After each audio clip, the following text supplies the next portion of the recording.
નમસ્કાર, આપ જે રહ્યા છો સ્પાર્ક ટુડે ન્યૂઝ। સેલવાસના આમલી વિસ્તારમાં આવેલા સાંઈબાબા મંદિર સામે પીવાના પાણીની લાઇનમાં ફરી એકવાર ભંગાણ પડતા મોટી માત્રામાં પાણીનો વ્યય થવા લાગ્યો છે।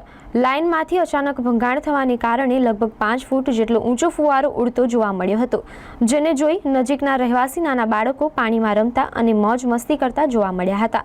જો કે આ દ્રશ્ય સામે સરસ લાગતું હોય ત્યારે બીજી તરફ પાણીની આ જગ્યાએ સતત નાસી પડતી સમસ્યા સ્થાનિકો માટે માથાનો દુખાવો બની ગઈ છે। આમલી વિસ્તારમાં વારંવાર પાણીની લાઇનમાં ભંગાણ સર્જાય છે અને આ જ સ્થળે છેલ્લા 2 દિવસથી આવા ભંગાણની પુનરાવૃત્તિ થવાથી હજારો લીટર પાણી વ્યર્થ થઈ રહ્યું છે।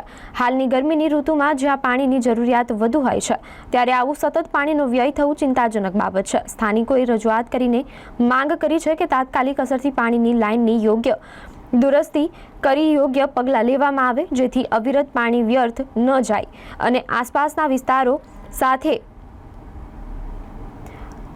નાગરિકોને પીવા માટે પૂરતું પાણી ઉપલબ્ધ રહી શકે।